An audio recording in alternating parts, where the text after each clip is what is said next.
Bismillahirrahmanirrahim. Assalamualaikum warahmatullahi wabarakatuh. Jemaah dan teman-teman semuanya yang dimuliakan Allah SWT. Allah telah berfirman di dalam surah 2, surah Al-Baqarah ayat 21. Yuk kita buka sama-sama surah Al-Baqarah ayat 21. Yuk, karena memang sudah lama Anda kita semuanya tidak membaca Al-Quran. Yuk, hari ini kita baca Al-Quran. Yuk, kita mulai. Ya ayyuhan nasu budu rabbakumul ladzi khalaqakum walladzina min qablikum la'allakum tattaqun. Ya ayuhan nas, u'budu rabbakumul ladzi khalaqakum walladzina min qablikum la'allakum tattaqun.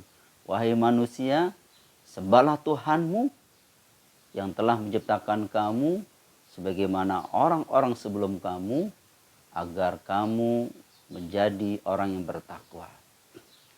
Ayat ini secara umum menjelaskan kepada kita semuanya bahwa kita diperintahkan oleh Allah untuk beribadah. Ibadah itu ada dua. Pertama, ibadah mahdhah seperti sholat 5 waktu, kemudian puasa, haji, zakat, itu termasuk ibadah mahdhah.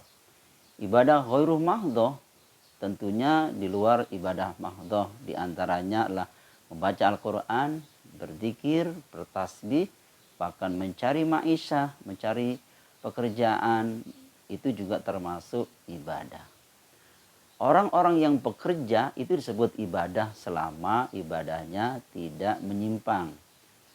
Orang yang mendampingi keluarganya ya pergi ke luar negeri atau mungkin jalan-jalan itu juga disebut ibadah selama tidak melanggar aturan-aturan Allah.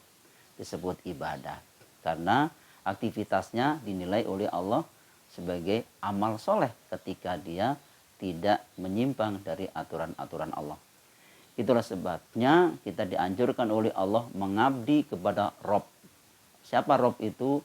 Rob itu adalah yang mengatur, mencipta, memelihara, bahkan memenuhi segala kebutuhan kita adalah Rob. Ya Yuhannas, u'budu rabbakumul ladzi khalaqakum. Mengabdilah kepada Rob kamu yang telah menciptakan kamu sebagaimana orang-orang sebelum kamu. Tujuannya tidak lain adalah la'allakum tattaqun, agar kamu menjadi orang bertakwa. Kenapa agar kita menjadi orang bertakwa? Karena memang yang paling banyak masuk surga adalah orang bertakwa dan mempunyai akhlak yang baik. Nabi pernah ditanya salah seorang sahabat, "Ya Rasulullah, ma aktsaru ma yudkhilul jannah?" Ya Rasulullah, apa yang paling banyak menyebabkan manusia itu masuk surga? Rasulullah menjawab, qala at-taqwa wa husnul khuluqi. Orang yang bertakwa dan mempunyai akhlak yang baik. Wasu'ilah, kemudian Nabi ditanya lagi, ma aktsaru ma yudkhilun nar? Ya Rasulullah, apa yang paling banyak menyebabkan manusia itu masuk neraka? Rasulullah menjawab, qala ajwafani, yakni 2 lubang. Yang pertama al-fahmu, lubang mulut. Yang kedua al-farju, lubang kemaluan. Hadis riwayat Ibnu Majah. Itulah sebabnya Allah anjurkan kita melaksanakan ibadah yakni sholat 5 waktu agar kita terhindar dari perbuatan maksiat. Maka Allah perintahkan kepada setiap muslim untuk melaksanakan sholat 5 waktu. Itulah yang membedakan orang muslim dengan orang kafir, orang muslim dengan orang musyrikin, orang muslim dengan orang munafik, orang muslim dengan kaum kafirin, hanya sholat. Ketika si fulan tidak sholat, berarti di saat itu disebut oleh Allah kafir. Karena dia tidak melaksanakan sholat. Begitu kata Nabi, karena membedakan manusia, karena yang membedakan orang muslim dengan orang kafir, hanya sholat. Maka jangan pernah tinggalkan sholat dalam keadaan bagaimanapun. Karena sholat termasuk menghapus dosa-dosa kita. seperti air menghilangkan kotoran. Allah telah berfirman di dalam surah 11, surah Hud ayat 114. Innal hasanati yudhibnas sayiat. Sesungguhnya perbuatan baik itu bisa menghapus dosa-dosa yang telah kita lakukan. Di antaranya adalah sholat 5 waktu disebut hasanah dan bisa menghapus dosa-dosa seperti air menghilangkan kotoran. Maka hari ini kita harus mengabdi kepada Allah. Kenapa? Karena mengabdi atau menyembah atau mendekatkan diri kepada Allah termasuk jalan yang lurus. Dalam hal ini Allah telah berfirman di dalam surah Yasin, surah 36 ayat 61. Wa ani buduni hadza syiratum mustaqim. Sembahlah aku karena ini termasuk jalan yang lurus. Maka sholat termasuk menuju jalan yang lurus sehingga goal settingnya ketemu Allah. Di sanalah kita hidup sebenarnya, yakni masuk surga. Maka hari ini kita yakin pasti bisa melaksanakan sholat 5 waktu lebih dekat dengan Allah SWT. Bukankah Allah telah memproklamirkan dirinya, innani anallah, sesungguhnya aku adalah Allah, la ilaha illa ana, bahwa tidak ada Tuhan, tidak ada yang kamu pentingkan, kamu cintai dan rela diatur, illa ana, kecuali aku, kata Allah. Di mana Allah mengaturnya? Yakni di dalam Al-Quran. Karena di dalam Al-Quran ada perintah dan larangannya. Itulah sebabnya kita dianjurkan oleh Allah untuk mentadaburi Al-Quran agar kita tahu aturan main dalam kehidupan sehari-hari. Kemudian Allah melanjutkan ayatnya, fa'budni, maka sembahlah aku, mengabdilah kamu kepadaku. Mengabdi kepadaku di sini, mengabdi kepada Allah artinya mengabdi kepada aturan-aturan Allah.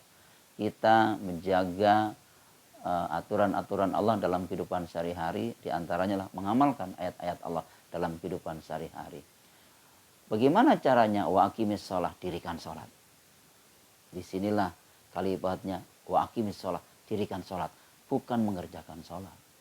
Kalau mendirikan sholat berarti membangun sendi-sendi keimanan. Kalau mengerjakan hanya sekedar ritual-ritual keagamaan. Ritual-ritual menggugurkan kewajiban, itulah mengerjakan. Maka di sini kalimatnya aqimis shalah, wa aqimis shalah, dirikan sholat. Kalau mendirikan sholat otomatis mengerjakan sholat. Kalau mengerjakan sholat belum tentu mendirikan sholat. Untuk apa kita mendirikan sholat? Li zikri, kata Allah, untuk mengingat aku. Zikrullah, mengingat Allah berarti mengingat siapa? Lawang kita tidak pernah melihat wajah Allah, berarti zikrullah artinya mengingat aturan-aturan Allah. Di mana aturan Allah ini? Yakni di dalam Al-Quran. Maka sebelum mendirikan sholat untuk mengingat Allah, Allah tuntut untuk mentadaburi ayat-ayat Al-Quran. Allah anjurkan untuk mentadaburi ayat-ayat Al-Quran. Seperti Allah telah berfirman di dalam surah 29 ayat 45, utsluma uhiya ilaika minal kitab wa aqimis sholah inna sholata tanha anil faksha iwal munkar. Bacalah apa yang telah diwahyukan kepada kamu, yakni Al-Quran. Artinya tadaburi Al-Quran, dalami Al-Quran, kaji itu Al-Quran. Setelah itu baru dirikan sholat. Disinilah sholat pantas mencegah perbuatan keji dan mungkar. Hari ini kita yakin pasti bisa mendekatkan diri kepada Allah melalui ibadah sholat 5 waktu. Sunnah-sunnahnya, qobliyah ba'diyahnya, dan sholat tahajudnya, sholat duhanya, sholat hajatnya. Dan hari ini kita yakin pasti bisa membaca Al-Quran, mendalami Al-Quran, mentadabur Al-Quran, dan mengamalkan Al-Quran dalam kehidupan sehari-hari. Dan kita yakin pasti bisa menjadi orang bertakwa, lebih dekat dengan Allah. Selamat tinggal menabung dosa, selamat tinggal maksiat, selamat tinggal mencibir orang lain, selamat tinggal menghina orang lain. Dan hari ini kita yakin pasti bisa menjadi orang-orang lebih dekat dengan Allah. Barakallahu fikum. Assalamualaikum warahmatullahi wabarakatuh.